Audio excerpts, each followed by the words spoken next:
नमस्कार दोस्तों, मेरा नाम तरुण स्वर्णकार है और आप देखना शुरू कर चुके हैं इंडियन आयुर्वेदिक डॉक्टर।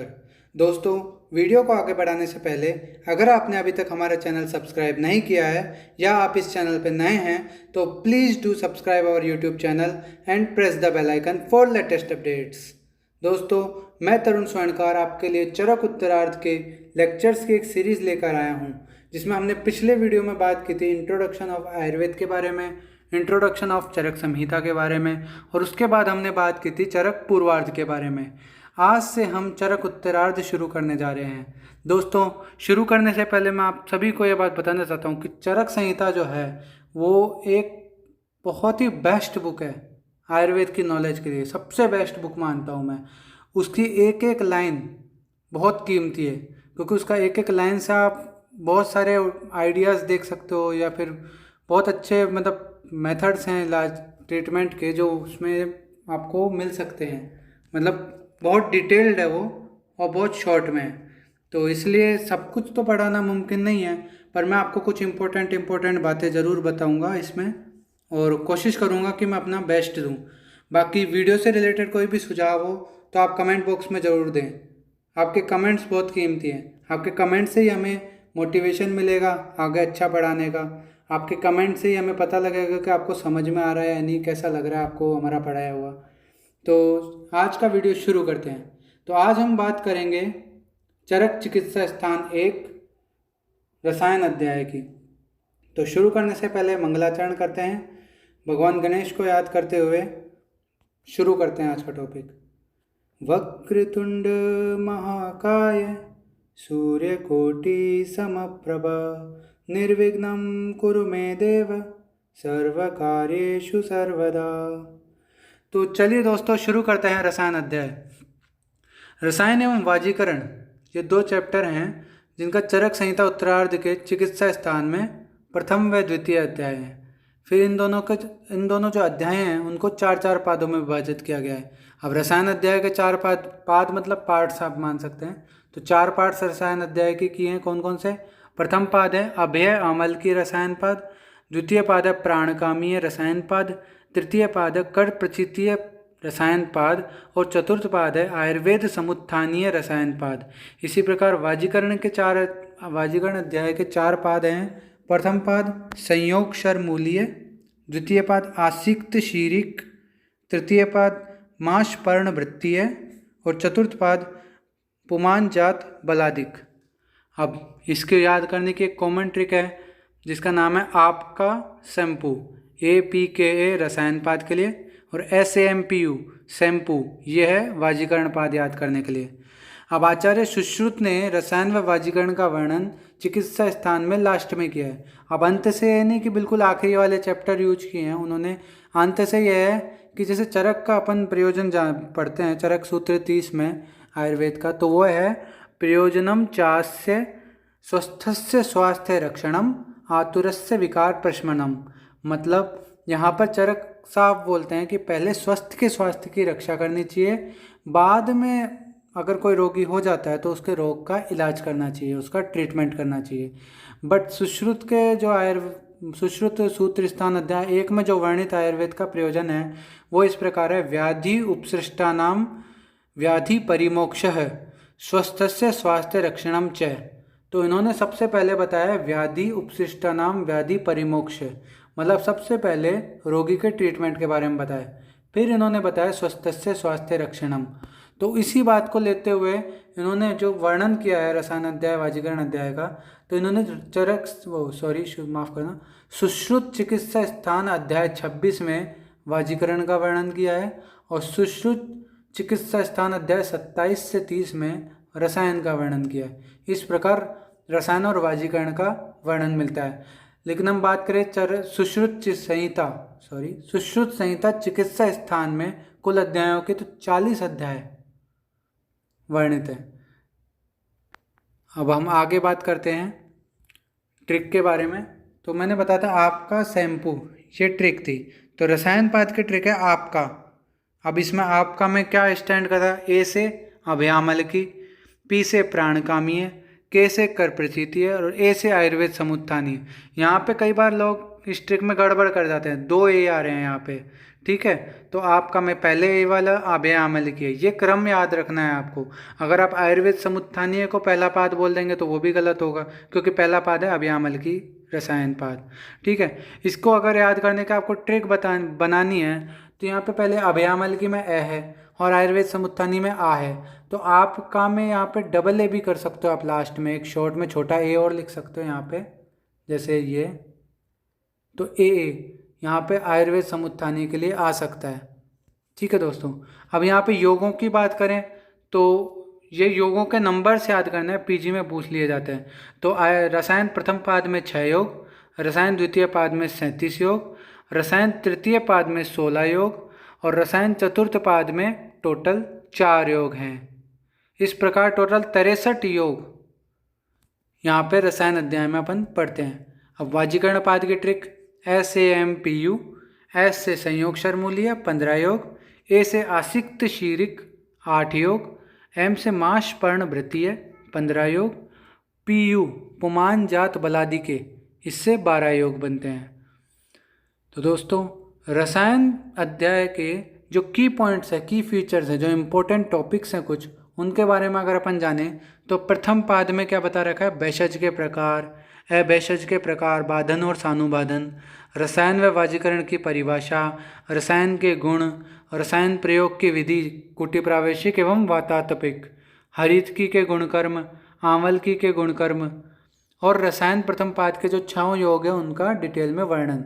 इसके अलावा रसायन के महत्व के बारे में बताया गया है। अब रसायन द्वितीय पाद की हम बात करें तो द्वितीय पाद में रसायन के लाभ, बल्ला तक के गुण और रसायन पाद के रसायन पाद द्वितीय के योग, टोटल 37 योग है, उन 37 योगों का वर्णन है। अब हम रसायन तृतीय पाद की बात करें तो 4 मेद्य रसायन, ये इंपॉर्टेंट है, 4 मेद्य रसायन कौन कौन से हैं वो हम आगे बात करेंगे। तो 4 मेद्य रसायन का वर्णन है। इसके अलावा शिलाजतु का वर्णन है, उसके गुण, प्रयोग विधि, मात्रा, भेद एक्सेट्रा एक्सेट्रा। इसके अलावा रसायन पाद के तृतीय के योग जो हैं 16, उनके बारे में डिटेल में बता रखा है। अब रसायन चतुर्थ पाद की हम बात करें तो रसायन चतुर्थ पाद में आचार रसायन का वर्णन है। ये यूजी वालों के हिसाब से बहुत इंपॉर्टेंट है, 10 नंबर में पूछ लिया जाता है दोस्तों। आचार रसायन का वर्णन कीजिए, 5 या 10 नंबर में आता है क्वेश्चन। फिर प्राणाचार्य की परिभाषा, वैद्यों की शपथ, ओथ, इसके अलावा जीवन दान से बड़ा कोई दान नहीं, इसके बारे में बताया गया। और रसायन पाद के जो योग हैं, चतुर्थ पाद के 4 योग, उनका वर्णन यहाँ पे किया गया है। अब हम बात करते हैं, आज के वीडियो में मैं आपको 2 पाद पढ़ाने जा रहा हूँ। तृतीय और चतुर्थ पाद मैं आपको अगले वीडियो में बताऊँगा। तो आज का प्रथम पाद शुरू करते हैं। अथातो अभयामलकीयम रसायन पादम व्याख्यास्यामः। अब इंद्रिय स्थान पिछली बार पढ़ा था, उसके बाद आता है चिकित्सा स्थान, उसकी शुरुआत अभय आमल की रसायन पाद से की जा रही है। तो यहाँ पर मैंने आपको जैसा बताया था, प्रयोजन आचार्य सुश्रुत के अनुसार व्याध्युपसृष्टानाम व्याधि परिमोक्ष स्वस्थस्य स्वास्थ्य रक्षणम च, सुश्रुत सूत्रिस्थान अध्याय 1। इस प्रयोजन की सिद्धि तब तक नहीं हो सकती जब तक दोषों के प्रकोप, कारण, रोगों के लक्षण, साध्य विषयों का सम्यक ज्ञान न हो जाए। तो उसका जो वर्णन है वो सूत्र, निदान, शारीर, विमान और इंद्रिय स्थानों में किया जा चुका है। अब रोगों की चिकित्सा का वर्णन किया जाएगा, ठीक है। चिकित्सा का अर्थ है रोग निवृत्ति जनक व्यापार, मतलब जिस व्यापार से रोग उत्पन्न न हो या जिस व्यापार से उत्पन्न रोग शांत हो जाए उसे चिकित्सा कहते हैं। ये एक इम्पोर्टेंट चीज़ है, चिकित्सा की परिभाषा पूछी जा सकती है। जिस व्यापार से रोग उत्पन्न न हो या जिस व्यापार से उत्पन्न रोग शांत हो जाते हो उसे चिकित्सा कहते हैं। अब हम आगे बढ़ते हैं, काम की चीज़ें ज़्यादा बताऊंगा मैं। अब ये आता है भेषज के पर्याय, ये इंपॉर्टेंट है दोस्तों, भेषज के पर्याय पूछ लिए जाते हैं। तो भेषज के पर्याय हैं चिकित्सित, व्याधिहर, पथ्य, साधन, औषध, प्रायश्चित, प्रशमन, प्रकृति स्थापन और हित। ये 9 औषध के पर्याय हैं, नामांतर हैं। तो ये इनके एक एक का वर्णन दे रखा है। चिकित्सित क्यों कहते हैं? रोग को दूर करने वाला, चिकित्सा संपाद्यते यही रीति चिकित्सितम। फिर व्याधिहर, तो रोग का हरण करने वाला होता है, उसे व्याधिहर कहते हैं। पथ्य, पथि हितम पथ्यम, यानी जो पथ मार्ग स्रोतों के लिए हितकर होता है या स्वास्थ्य के लिए हितकर होता है उसे पथ्य कहते हैं। साधन, वैद्य औषधों के द्वारा आरोग्य साधन करता है, इसलिए साधन बोलते हैं इसे। फिर औषध, औषध इसलिए बोलते हैं क्योंकि यह व्याधि में हितकारी होता है, अतः इसे औषध कहते हैं। प्रायश्चित, पाप कार्यों के करने से दुख होता है और उस दुख की दूरी के लिए जो उपाय किए जाते हैं उसे प्रायश्चित कहा जाता है। ठीक है, अपन ने कई रोग देखे हैं जिनमें पाप कर्म बताया गया है। तो जैसे कुष्ठ रोग में तो पाप कर्म करते हैं अगर अपन, तो वो कुष्ठ रोग होता है। तो वही है, उससे रिलेटेड मान रखा है कि प्रायश्चित को भी अपन औषधि मान सकते हैं, एक तरह के भेषज मान सकते हैं। इसके अलावा प्रशमन, जो क्रिया शारीरिक दोषों व रोगों को शांत करती है उसे प्रशमन कहते हैं। ठीक है, प्रकृति स्थापन, अब अपन जानते हैं कि क्या होता है बीमारी में, रोग में क्या होता है, दोषों का जो है इम्बैलेंस होता है, मतलब प्राकृत की जगह दोष वैकृत हो जाते हैं, दोष धातु मल, तो उनको वापस प्राकृतिक स्थिति में लाना ही चिकित्सा है। तो इसीलिए भेषज को जो है प्रकृति स्थापन भी कहते हैं। हित, तो वो लोगों के लिए हितकारी होती है, इसलिए भेषज है। अब भेषज के प्रकार, द्विविधम भेषजम, ठीक है, स्वस्थस्य ओर्जस्करम किंचित किंचित आर्तस्य रोगानुत, मतलब कुछ तो स्वस्थ को, पुरुष के उत्तम भाव को बढ़ाने वाले होते हैं, स्वस्थस्य ऊर्जाकर होते हैं, और कुछ रोगाक्रांत व्यक्तियों के रोग को दूर करने वाले होते हैं। इस प्रकार भेषज दो प्रकार के होते हैं। अब हम ऐसा आगे पहले भी पढ़ते हैं फर्स्ट ईयर से ही कि संसार में ऐसा कोई भी द्रव्य नहीं है जिसे औषधि पद से व्यवहार न किया जा सके, मतलब कि संसार में ऐसा कोई भी द्रव्य नहीं है जो औषध के रूप में काम नहीं करता हो। कोई ना कोई चीज़ किसी न किसी रूप में मेडिसिन का काम करती है। जैसे अपन विष की बात ले लें, अब नॉर्मल पर्सन अगर विष ग्रहण करेगा तो उसके लिए नुकसानदेह है, लेकिन विष की चिकित्सा जब अपन करते हैं तो उसमें कई बार ऐसा आता है अपन विष देते हैं, जैसे या फिर कोई ऐसी रोग जिसमें इलाज, कोई और इलाज संभव नहीं है, तो उसे विष पिलाकर उसका अंतिम इलाज करते हैं। विष से कई बहुत बार ठीक भी हो जाता है पेशेंट। तो वही है, तो कोई भी चीज़ ऐसी, कोई भी ऐसी है ना द्रव्य नहीं है जो औषध नहीं हो, ऐसा है सीन। ठीक है, अब हम आगे बात करते हैं अभेषज के प्रकार। तो अभेषजम च द्विविधम बाधनम सानुबाधनम। अभेषज के दो प्रकार हैं, बाधन और सानुबाधन। अब बाधन क्या है, जो तत्काल कष्ट उत्पन्न करे, तत्काल कष्ट उत्पन्न करे या अल्प उपद्रव करे, उसे बाधन कहते हैं। ठीक है, जैसे विष सद्य प्राण घातक है, सद्य मतलब तुरंत प्राण को नाश करने वाला होता है। या अविज्ञात औषधि, विष अग्नि वज्र और शस्त्र के समान मानी गई है। अविज्ञात मतलब ऐसी औषधि जिसकी हमें कोई जानकारी नहीं है, अब वो अपन को पता नहीं कि फ़ायदा करेगी नुकसान करेगी, अपन ने ब्लाइंडली किसी पेशेंट को दे दी, तो वो उसके लिए विष के समान हो सकती है, अग्नि के समान या वज्र या शस्त्र के समान घातक हो सकती है, ऐसा यहाँ कहना है।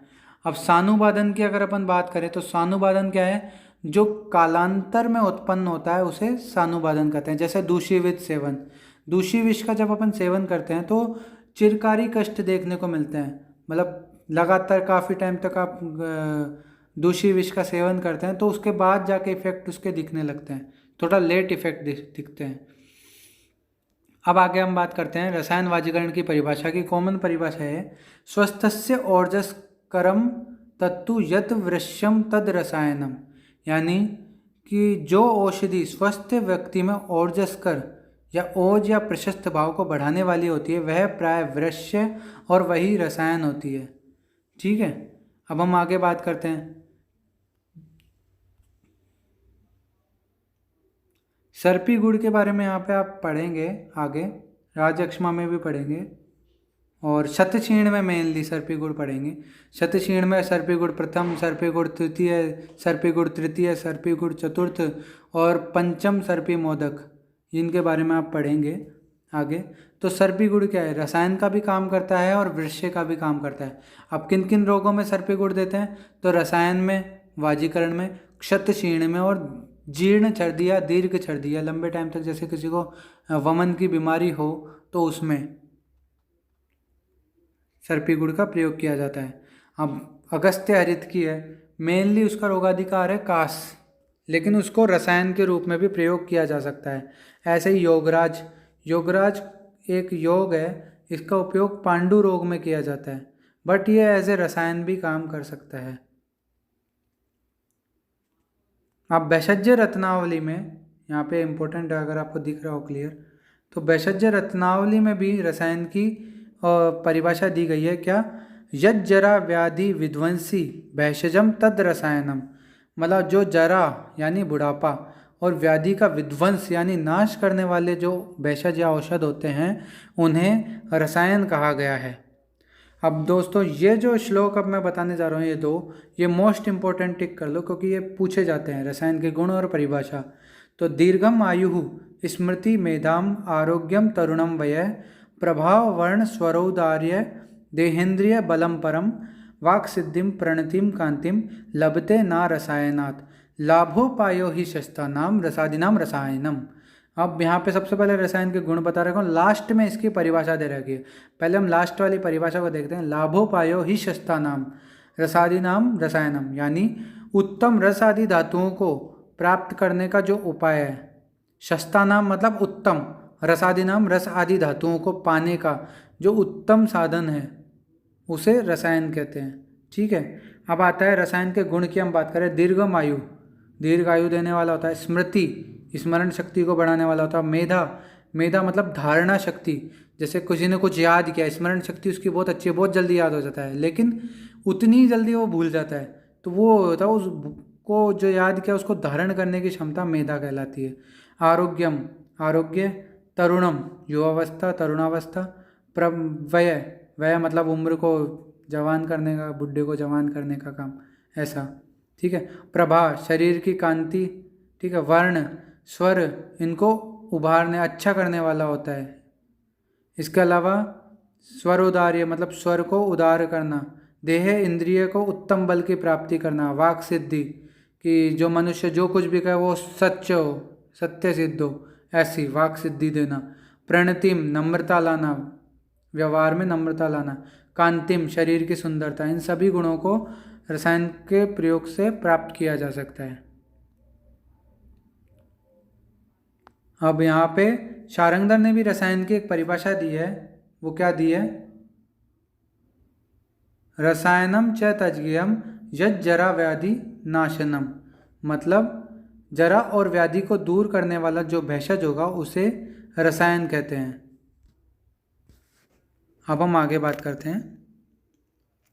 यहाँ पे अब आती है वाजीकरण की परिभाषा और वाजीकरण के बारे में छोटी मोटी डिटेल। तो क्या है कि अपत्य संतान करम यत सद्यः संप्रहर्षणम वाजी वाति बलो येन यात्य प्रतिहतः स्त्रिय भवत्यस्त अति प्रिय स्त्रीणाम येन येनोपचीयते जीर्यताम अप्यक्षयम शुक्रम फलवद्येन दृश्यते।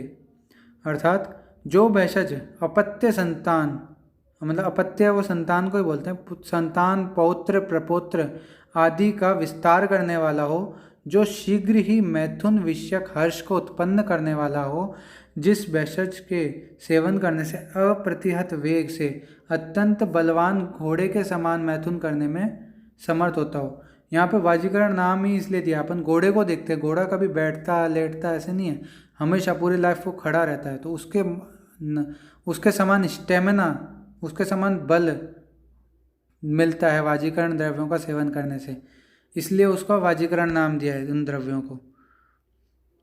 अब हम आगे बात करते हैं कि वाजीकरण क्या होते हैं। यश, श्री, शोभा या लक्ष्मी, बल, पुष्टि की वृद्धि जिनके द्वारा होती है उन्हें वाजीकरण कहते हैं। ठीक है। अब हम आगे बात करते हैं वाजीकरण की व्युत्पत्ति। वाजम शुक्रम न वाजम अवाजम अवाजम वाजी क्रियते इति वाजीकरणम, अर्थात जिस व्यक्ति का शरीर में शुक्र क्षीण है उसके शरीर में शुक्र उत्पन्न करने को वाजीकरण कहते हैं। ऐसी कई जगह व्युत्पत्ति दी गई है। अब रसायन वर्ग का प्रारंभ हो गया रसायन वाजीकरण का, कि स्वस्थ पुरुष में प्रशस्त भाव को बढ़ाने वाले 2 प्रकार के औषधों का वर्णन किया है। ज्वर आदि व्याधि को दूर करने वाले औषधों का वर्णन चिकित्सा अधिकार में आगे, मतलब तीसरा चैप्टर उसके बाद से किया जाएगा। और जो अपने स्वास्थ्य की रक्षा करने वाले हैं उनका अध्याय प्रथम और द्वितीय में वर्णन किया जा रहा है। अब अभेषज असेव्य, वो अपन को पता है, जो अपत्य होता है जिनका सेवन करने से अपने शरीर को नुकसान होता है तो उनका सेवन नहीं करना चाहिए। अब द्विविध रसायन प्रकरण, कि रसायन मैंने 2 प्रकार के होते हैं मेनली। रसायना नाम द्विविधम प्रयोगम ब्रशयो विदु, कि विद्वान लोगों को, ऋषियों को ने रसायन का दो प्रकार से प्रयोग करने को बताया। कुटी प्रावेशिकम, यानी पहला क्या होगा, कुटी प्रावेशिक, च एव वातातपिकम एव च। तो पहला तो क्या होगा, कुटी प्रावेशिक, और दूसरा वातातपिक। अब इनके बारे में थोड़ा थोड़ा बता देता हूँ मैं आपको पहले कि कुटी प्रावेशिक क्या होता है। उसमें क्या होता है कि जैसे कोई पेशेंट है जो अपना रसायन क्रम करवाना चाहता है, तो उसको क्या करते हैं कि 6 महीने तक के लिए कुटी में प्रवेश कराते हैं। अब वो कुटी कैसी होनी चाहिए उसके बारे में मैं आगे आपको वर्णन बताऊंगा। तो जो कुटी होती है, कुटी में प्रवेश कराए, उस दौरान उसको रसायन सेवन या फिर दुग्ध सेवन जो भी होता है उसका प्रोसीजर, वो प्रोसीजर उस कुटी में होता है। वो 6 महीने तक पूरी दुनिया से कट जाता है, सिर्फ वो उस कुटी में ही रहता है, ना तो उससे बाहर निकलता है, और सिर्फ उसी कुटी में रहता है, वहीं उसका रसायन कर्म होता है। ठीक है, वो हर तरह के जिस तरह का रसायन अपन को सेवन कराने अपन करवाते हैं। उसके बाद 6 महीने बाद जब वो पूरी तरह से जरा व्याधि इनको नष्ट करके और जो उसको सिद्ध करवाना था काम वो सिद्ध करवा लेता है, उसके बाद उसको मतलब अपन छोड़ते हैं। ठीक है, और वातातपिक जैसा होता है अपने जैसे लोगों के लिए, वर्किंग मैन, वर्किंग वुमन, जो काम अपने घरेलू काम भी करते रहे और उनका रसायन कर्म भी होता रहे। तो ऐसे होते हैं जो एक जगह टिक के नहीं रह सकते, जिनके कई काम जरूरी होते हैं, जिसके लिए उन्हें बाहर निकलना जरूरी होता है, तो वो वातातपिक हो गई। अब आप श्रेष्ठ की बात करें तो इन दोनों में श्रेष्ठ कुटी प्रावेशिक ही है। अब यहाँ पे हम एक चीज़ है कि रसायन का प्रयोग किन को नहीं करना चाहिए, ये इसका वर्णन सुश्रुत संहिता में बताया गया है। तो अथ सप्त पुरुष, 7 प्रकार के पुरुषों को रसायन नोपयुजिन्नरे, मतलब रसायन का प्रयोग नहीं करना बताया गया है। कौन? अनात्मवान, अलसो आलसी, दरिद्र, प्रमादी, व्यसनी, पापकृत पाप करने वाला, भेषजापमानी भेषज का अपमान करने वाला। इस प्रकार के 7 लोग बताए हैं जिनको रसायन का प्रयोग वांछनीय नहीं बताया, मतलब जो रसायनों के प्रयोग के अयोग्य हैं। अब हम बात करते हैं आगे। यहाँ पे कुटी निर्माण करने की विधि व स्थान, इसमें कुछ चीज़ें इंपॉर्टेंट है, जैसे त्रिगर्भा, सूक्ष्म लोचनाम और स्त्री विवंजितम। स्त्री विवर्जितम मतलब वो जो कुटी निर्माण होगा, वो कुटी होगी, उसमें किसी भी स्त्री का प्रवेश वर्जित होगा। तो कुटी निर्माण करने की विधि और स्थान के बारे में क्या बता रखा है, अब हम देखते हैं। पहले कुटी प्रावेशिक रसायन विधि का उपदेश किया जा रहा है। जिस स्थान पर पुण्य करने वाले राजा, वैद्य, ब्राह्मण, क्षत्रिय, वैश्य और साधुजन निवास करते हों, जो स्थान भय रहित और उत्तम हो, जिस स्थान पर सभी आवश्यक सामग्रियां सुलभता से मिल जाती हों, ऐसे नगर के पूर्व उत्तर दिशा में उत्तर भूमि में कुटी का निर्माण करवाएं। ये सब ऐसे ही है, पढ़ लो तो पढ़ लेना। आपको कभी कुटी प्रावेशिक खुद का खोलना हो क्लिनिक जिसमें कुटी प्रावेशिक आप कराना चाहें, तो उसके लिए आपको ये ढंग से पढ़ना चाहिए। ठीक है, रिसोर्ट टाइप बनाना पड़ेगा आपको उसके लिए अलग। फिर उसके बाद क्या है, जिस कुटी का विस्तार उत्सेद मतलब ऊंचाई, लंबाई पर्याप्त हो, जो कुटी त्रिगर्भा हो, मतलब एक घर के अंदर घर ऐसे जो हो, और उसमें छोटे छोटे झरोखे हो, ताकि उसमें रोशनी या सूर्य के धूप वगैरह उसको मिल सके पेशेंट को, ऐसा होना चाहिए। फिर उसके बाद अप्रिय व अनुचित शब्द के प्रयोग ना हो, स्त्रीजन उसमें वर्तमान ना हो, मतलब स्त्रियों का प्रवेश वर्जित हो, और सभी प्रकार के सुख सामग्रियों से उपलब्ध हो, सर्वदा वैद्य, औषध और ब्राह्मण वर्गों से युक्त हो, ऐसी कुटी का निर्माण कराना चाहिए। ठीक है, अब यहाँ पे विमर्श में दे भी रखा है, रसायन के 2 प्रयोग विधियों में कुटी प्रावेशिक विधि उत्तम होती है, जैसा कि वाग्भट्ट ने भी कहा है, कुटी प्रावेशिकम मुख्यम वातातपिकम अन्यथा। मतलब मुख्य जो विधि है वो तो कुटी प्रावेशिक है, लेकिन अगर वो नहीं कर सकते तो फिर वातातपिक श्रेष्ठ करवाना बनता है। ठीक है, अब हम आगे बात करें। अब कुटी में प्रवेश करने की विधि भी बता रखी है यहाँ पे, कि उस कुटी में जब सूर्य उत्तरायण में हो, शुक्ल पक्ष में हो, तिथि व नक्षत्र उत्तम हो, शुभ मुहूर्त हो, करण से युक्त तिथि हो, या फिर बाल बनवाकर धृति स्मृति बल को धारण करके श्रद्धा पूर्वक सावधान होकर रज और तम इनसे मानसिक दोषों को दूर कर प्राणी मात्र के कल्याण की कामना करते हुए देवता ब्राह्मण की सर्वप्रथम पूजा व प्रदक्षिणा कर उस कुटी में प्रवेश करना चाहिए। मतलब यहाँ पे कुटी प्रवेश की विधि बता रखी है कि उत्तरायण में होना चाहिए या फिर नक्षत्र उत्तम हो, शुभ मुहूर्त हो, ऐसे मुहूर्त वूर्त देख के और उसको प्रवेश करवाना चाहिए। फिर रसायन कर्म से पहले शोधन कर्म करना चाहिए। ठीक है, अब हम संशोधन के लिए क्या कर सकते हैं? हरड़ का चूर्ण, सेंधा नमक, आंवला, गुड़, मीठा वच, वायविडंग, हरिद्रा, पीपल, सौंठ, इन सबको सम मात्रा में चूर्ण करके स्नेहन शोधन करने के बाद रसायन सेवी पुरुष को गर्म जल से खाने को देना चाहिए। ठीक है, अब हम आगे बात करते हैं मेन। अब शुरू होता है मेन चीज़ें जो पूछी जाती हैं यूजी में, वो है हरितकी के गुण। तो यहाँ पे इम्पोर्टेंट चीज़ है वयसः स्थापनीम परम, ये वय स्थापन में श्रेष्ठ बताई है चरक ने। और बुद्धि इंद्रिय बलप्रदम। ठीक है, बुद्धि इंद्रिय बलप्रदम एक जगह और आएगा, वो आएगा आमल का यस रसायन में, जो आगे हम पढ़ेंगे आगे के पाद में। ठीक है, तो अब हम बढ़ते हैं हरितकी के गुण कर्म गुणों के बारे में। तो हरितकिम पंच रसानाम उष्णाम अलवणाम शिवाम, मतलब पंच रस युक्त होते हैं किसको? लवण को छोड़ के, लवण रस को छोड़कर शेष 5 रस इसमें विद्यमान होते हैं। वीर्य में उष्ण होती है। ठीक है, और सभी प्रकार से शिवाम मतलब सभी प्रकार से कल्याणप्रद है। और शिवा है ना, इसका पर्यायवाची भी है एक। ठीक है, तो शिवाम सभी प्रकार से कल्याणप्रद होती है। दोषानुलोमिनीम, दोषों का अनुलोमन करने वाली होती है। लघ्वीम, लघु होती है। विद्या दीपन पाचनीम, दीपन पाचन करती है। आयुष्याम, आयु को बढ़ाने वाली होती है। पौष्टिकीम, पौष्टिक होती है। ठीक है, पुष्टिकारक होती है। धन्याम वयसः स्थापनीम पराम, मतलब वय स्थापन में श्रेष्ठ होती है। इसके अलावा सर्व रोग प्रशमनीम, सभी प्रकार के रोगों का नाश करने वाली होती है। बुद्धि इंद्रिय बल को देने वाली होती है। अब किन किन रोगों में इसका जनरली यूज कर सकते हैं अपन?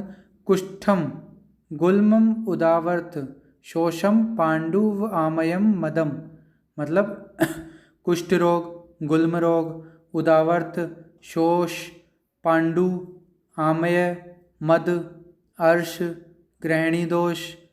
ठीक है, और पुराण विषम ज्वरम, मतलब पुराण दीर्घ ज्वर जो होता है, पुराण ज्वर होता है उसमें, और इसके अलावा विषम ज्वर में।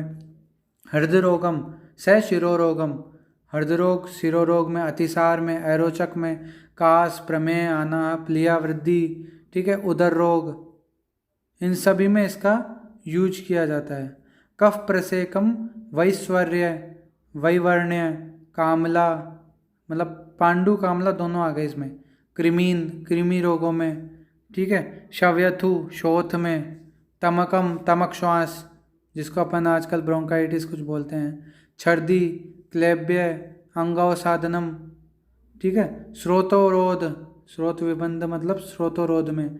ठीक है, प्रलेप, हृदय उरस, जो उरु प्रदेश है जो उसके रोग है, उरह प्रदेश के, इन सभी में इसको यूज किया जाता है। और स्मरण शक्ति या बुद्धि का जो व्यामोह होता है, विभ्रम होता है, उसको भी दूर करने वाली होती है। ये रसायन, ये हरित की रसायन के गुण हैं। ठीक है, तो ये अच्छे से याद कर लेना, हरित के गुण पूछे जाते हैं यूजी वालों के लिए। अब यहाँ पे हरित की अब यहाँ पे अपन देखें तो हरित की पथ्या नाम पथ्यों में भी श्रेष्ठ है। और आमलकम व्यय स्थापना नाम। ठीक है, ये अपन को शायद चरक सूत्र स्थान 26 में बताए गए हैं। अब यहाँ पे हम आगे चलें तो ये आप पढ़ लेना, ये प्रजातियाँ बता रखी हैं हरित की कि उनको नाम और उनके ना मतलब कहाँ पाई जाती हैं इसके बारे में बता रखा है, किसके समान होती है। ठीक है, जैसे आबुलावृता, विजयावृत्ता, सा रोहिणी स्मृता, कि इस प्रकार की रोहिणी माने आबुलावृता। जैसे पूतना अस्थिमती, कि अस्थि समान होती है, पूतना होती है। मानसला अमृता। और पंचरेखा अभ्याम प्रोक्ताम जीवनी, कि पंचरेखा से 5 रेखा से युक्त जो होती है वो जीवंती होती है। इसके अलावा त्रिरेखा चेतकी होती है।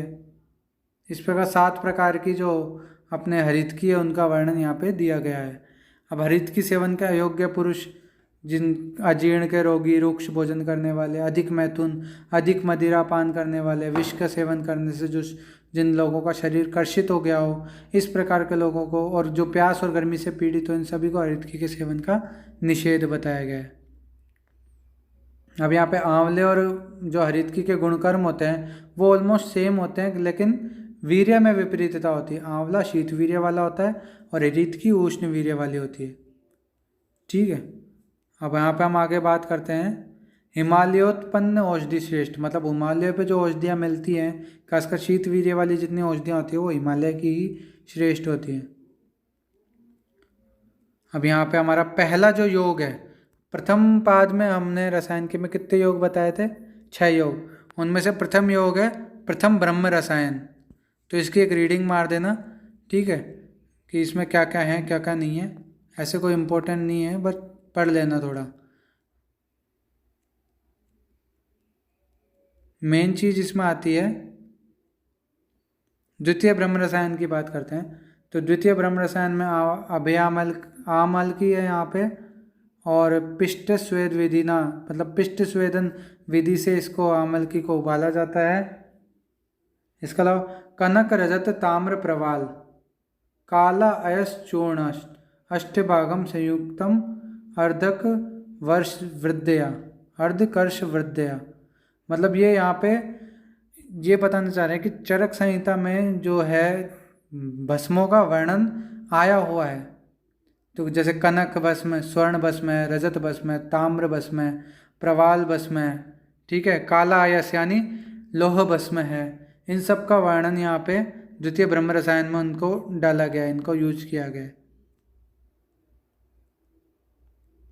अब हम आगे बात करते हैं जो ब्रह्म रसायन है दोनों प्रथम व द्वितीय, उनके लाभों के बारे में बताया। तो यहाँ पे धरणी दर सारश्च वायुना सम विक्रय है, ये यूं क्यों लाइन पीजी में पूछ ली जाती है, किसके लिए आया है? तो ये आया है ब्रह्म रसायन के लिए। तो ब्रह्म रसायन के लाभ एक बार देख लेना आप। अब आता है च्यवनप्राश। च्यवनप्राश तो सेकेंड ईयर वालों के लिए भी इम्पोर्टेंट था, आप थर्ड ईयर में भी आप मतलब आपको याद होना चाहिए। ये रसशास्त्र में या वैसज्य कल्पना जो टॉप सब्जेक्ट है उसमें अपन पढ़ते हैं, तो ये तो अच्छे से याद होना ही चाहिए। इसमें बस एक काम की चीज़ ये है कि चरक ने जो च्यवनप्राश बताया है उसमें उसने अष्ट द्रव्य के 5 द्रव्यों का वर्णन यहाँ पे किया है, जबकि शारंगधर ने जो है उसने 7 द्रव्यों को यहाँ पे काउंट किया है। शारंगधर ने वृद्धि को छोड़ के बाकी सभी को काउंट किया है, जबकि चरक च्यवनप्राश में 3 चीज़ें क्षीर काकोली, महामेदा और वृद्धि नहीं हो पाई जाती। ठीक है दोस्तों, अब हम आगे बात करते हैं गत्रस अवलेय को बोलते हैं।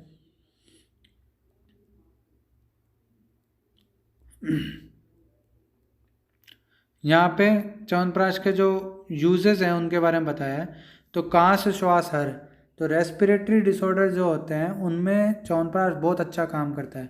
बालानाम च अंग वृद्धानाम, मतलब बालक जो होते हैं उनको मतलब अच्छी ग्रोथ देने वाला होता है, ठीक है, और वृद्ध को भी जवान कर दे ऐसा होता है च्यवनप्राश। इसमें कुछ इंपॉर्टेंट चीज़ें हैं उनको आप टिक कर लें, जैसे काश श्वास हरश्चय बालानाम च अंग वृद्धानाम। बालानाम च अंग वृद्धानाम आपका आएगा उन्माद प्रकरण में भी आएगा, ये पीजी वालों के लिए आज से इंपॉर्टेंट है। महापिशाचादि घृत में इसका वर्णन है, तो ये आप याद रखिएगा। हृदय रोगम वात शोणितम, हृदय रोग और वात शोणित वात रक्त रोग में भी ये बहुत अच्छा इफेक्टिव काम करता है। अस्य मात्राम प्रयुंजितम योपरुन्धानम भोजनम। इसके अलावा पवन अनुलोमभ्यम, मतलब वात का अनुलोमन करने वाला होता है। और यहाँ पे एक इम्पोर्टेंट बात यह है कि कुटी प्रावेशिक विधि में जो अपन रसायन कर्म करते हैं तो कुटी प्रावेशिक विधि में च्यवनप्राश भी दिया जाता है। जरा अकृतम, मतलब जरा को रोकने वाला, और रूपम आपस्य, ठीक है, रूप को कांति लाने वाला, नवयौवन मतलब बुजुर्ग को जवान कर देने वाला, ऐसा च्यवनप्राश रसायन होता है। अब हम आगे बात करते हैं आम्लक रसायन। आम्लक रसायन क्या है? इसमें 4 रसायन, जैसे आंवला हरड़ या फिर आंवला बहेड़ा या फिर हरड़ बहेड़ा या आंवला हरड़ बहेड़ा, इन चारों में से किसी एक को योग लेकर और उसकी मतलब उसका योग बनाया जाता है। पलाश की छाल, यहाँ पे पलाश की छाल को अंडरलाइन कर लेना, पलाश की छाल से बांधकर यूज किया जाता है उसको। इसका सेवन भी कुटी प्रावेशिक विधि से किया जाता है। हम आगे बात करें अब हरितक्यादि रसायन। हरितक्यादि रसायन का प्रयोग क्षीर शर्पी, मतलब दूध और घी के साथ मिलाकर और पकाना चाहिए इसमें और ना सेवन करना चाहिए। इसका अनुपान उष्णोदक होता है। इनके नाम आपको ज़रूर याद होने चाहिए। डिटेल यूजी के लिहाज से इतनी इम्पोर्टेंट नहीं है, ऐसे तो डायरेक्ट पूछा नहीं गया है आज तक, बट नाम तो याद होने ही चाहिए। पानी तल मात्रा एक अक्ष के लिए आया है। हरित्यादि योग अगला योग है। इसमें कुछ इंपॉर्टेंट चीज़ें जैसे त्रिवर्ष प्रयोगादस्य वर्ष शतम अजरम वयस्तिष्ठति, यानी अगर 3 वर्ष लगातार प्रयोग करें किसका, हरित्यादि योग का, तो आप 100 साल तक जी सकते हैं आराम से। श्रुतम अवतिष्ठते सर्वामयाम प्रशमयंती, यानी सभी प्रकार के रोगों का नाश करने वाला होता है। अब मेन चीज़ फर्स्ट प्रथम पाद की जो पूछी जाती है, 2-2 नंबर में पूछ लेते हैं कि रसायन का महत्व बताओ। ठीक है। यथा अमराणाम अमृतम यथा भोगवताम सुधा तथा अभवन महर्षि नाम रसायन विधि ही पूरा, यानी जिस प्रकार देवताओं के लिए अमृत और नागों के लिए सुधा है, उसी प्रकार प्राचीन काल में महर्षियों के लिए रसायन विधि का सेवन था। अब आता है न जरा न च दौर्बल्यम न आतुर्यम निधनम न च जगमुह वर्ष सहस्राणी रसायन परहा पुरा, यानी प्राचीन काल में रसायन विधि के सेवन में तत्पर महर्षिगण न वृद्धावस्था, न जराम मतलब न च दौर्बल्यम दुर्बलता, और न च आतुर्य निधनम न ही मृत्यु को प्राप्त होते थे, और हजारों वर्ष तक आयु का भोग करते थे। यानी रसायन का प्रयोग देखो कितना इफेक्टिव है। अगर ढंग से रसायन प्रयोग करें तो आप वर्षों तक भी जिए सकते हैं, ऐसा आचार्यों का मानना है। आगे बात करते हैं और भी में कि न केवलम दीर्घम ही आयु उन्नते रसायनम यो विधि वन्निषेवते गतिम से देवर्षि निषेविताम शुभाम प्रपद्यते ब्रह्म तथेति चाक्षयम, यानी रसायन विधियों के विधिवत प्रयोग करने से केवल दीर्घायु की प्राप्ति नहीं होती, अपितु विधि पूर्वक रसायन का जो प्रयोग करता है वह देवताओं ऋषियों से सेवित उत्तम गति को प्राप्त होता है और अक्षर ब्रह्म को भी प्राप्त कर लेता है, अर्थात मुक्त हो जाता है। इस प्रकार हमारा रसायन का प्रथम पाद कंप्लीट होता है। इसमें अब आपको मैं काम की चीज़ बता देता हूँ। पहले तो इन 6 रसायन के योगों के नाम, ये इंपॉर्टेंट है। कौन कौन से रसायन योग आए हैं इसमें, ब्रह्म रसायन, द्वितीय ब्रह्म रसायन, च्यवनप्राश, आमलकस आदि रसायन, आमलक आदि रसायन 4 जो थे वो, हरित्यादि रसायन, और छठा द्वितीय हरित्यादि रसायन या हरित्यादि योग। ठीक है, ये 6 के नाम याद होने चाहिए। अब मैं एक बार आपको फिर से लास्ट वापस बता देता हूँ कि इसमें क्या क्या अपन पढ़ चुके हैं और क्या इंपॉर्टेंट है क्या नहीं। ठीक है, ताकि आप लोगों को पढ़ने में आसानी हो। पढ़ना देखो आपको ही है, मैं केवल थोड़ी गाइड कर सकता हूँ और वो मैं कर रहा हूँ। अब आपको एक बार और बता देता हूँ इसमें क्या क्या इंपॉर्टेंट है क्या क्या नहीं है, फिर आप पढ़ें एक बार, और कोई भी डाउट हो आप कमेंट बॉक्स में ज़रूर पूछ सकते हैं। तो सबसे पहले आया है इसमें कि हमने बात की थी कि चरक ने पहले और दूसरे अध्याय में वर्णन किया, जबकि सुश्रुत ने 26 से 30 अध्याय 26 से 30 अध्याय 26 से 30 अध्याय में वर्णन किया रसायन एवं वाजीकरण का। ऐसा क्यों, क्योंकि चरक का प्रयोजन क्या था, तस्य प्रयोजनम च अस्य स्वस्थस्य स्वास्थ्य रक्षणम आतुरस्य विकार प्रशमनम। ठीक है, वहीं सुश्रुत की बात करें तो सुश्रुत का था व्याधि उपसृष्टा नाम व्याधि परिमोक्ष स्वस्थस्य स्वास्थ्य रक्षणम च, यानी पहले व्याधि की चिकित्सा बाद में स्वास्थ्य की रक्षा के बारे में बताया। अब हम इसी क्रम में स्वास्थ्य की रक्षा के क्रम में पहले रसायन पढ़ा है, फिर वाजीकरण। तो रसायन में सबसे पहले भेषज प्रकरण पढ़ा अपन ने, जैसे भेषज के पर्याय, भेषज के जो हैं भेद दो प्रकार के, कि स्वस्थस्य ऊर्जा कर्म होते हैं और रोग आर्तस्य रोगानुत होते हैं। ठीक है, इसके अलावा अभेषज के 2 भेद, बादन और सानुबादन। बादन जो तुरंत कष्ट उत्पन्न करें या फिर अल्पोपद्रव वाले हो, सानुबादन जो चिरकाल में कालांतर में उत्पन्न होते हों, वो सानुबादन। इसके अलावा अपन ने रसायन के वाजीकरण की कॉमन परिभाषा पढ़ ली थी, स्वस्थस्य ओजस्करम यत् तत्तु वर्षम तद रसायनम। फिर उसके बाद हमने रसायन की गुण और परिभाषा पढ़े थे, जिसमें गुण परिभाषा थी लाभोपायो ही शस्तानाम रसादीनाम रसायनम, या फिर भेषज रत्नावली का अकॉर्डिंग यज्जरा व्याधि विध्वंसी भेषजम तद रसायनम। ऐसी शारंगधर के अनुसार रसायनम च तज्ञेयम यज्जरा व्याधि नाशनम। इसके बाद हमने बात की थी वाजीकरण के बारे में कि संतान उत्पन्न करने वाला होता है, मैथुन विषयक हर्ष को उत्पन्न करने वाला होता है, घोड़े या वाजी के समान पावर या शक्ति देने वाला उत्पन्न करने वाला होता है, बल देने वाला होता है। वृद्धावस्था में भी शुक्र क्षय नहीं हो ऐसा ताकत देने वाला होता है। शुक्र क्षय जन्य लक्षणों को शरीर में उत्पन्न नहीं होने देता। और किसी का शुक्र क्षीण है तो उसके शुक्र को वापस उत्पन्न करने वाला होता है। यश श्री बल और पुष्टि की वृद्धि करने वाला होता है। ये वाजीकरण के बारे में अपन ने पढ़ा। फिर अपन ने पढ़ा रसायन वाजीकरण का वर्णन प्रारंभ किया अपन ने कि अभिषज सेव्य नहीं होता है। फिर रसायन के दो भेदों को पढ़ा है कि कुटी प्रावेशिक और वातात्मक, जिसमें कुटी प्रावेशिक श्रेष्ठ होता है, उसमें 6-7 महीने कम से कम एक कुटी के अंदर रखते हैं। कुटी कैसी होनी चाहिए कि एकदम जहाँ पे संत महात्मा राजा महर्षि ये लोग रहे हुए हों, जो पवित्र हो, ऐसी भूमि पर पूर्व वो राज्य के या फिर देश के पूर्व दिशा में, ऐसा कुछ है इसमें वर्णन कि पूर्व दिशा में इनमें हो, यहाँ पूर्व उत्तर दिशा में भूमि हो। कुटी त्रिगर्भा होनी चाहिए, ठीक है। फिर झरोकों से युक्त होनी चाहिए, स्त्री रहित होनी चाहिए, ये इसके हाइलाइट्स हैं।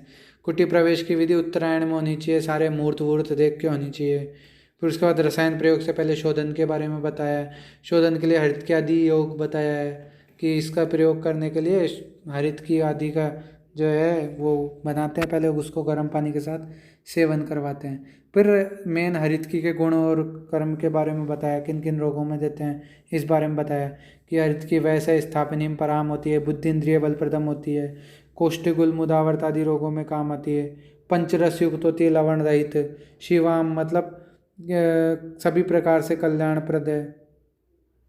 इसके अलावा रसायन है तो ऑब्वियसली कि वृद्धि करती है अपने गुणों में, शरीर को निरोगी बनाने में हेल्प करती है।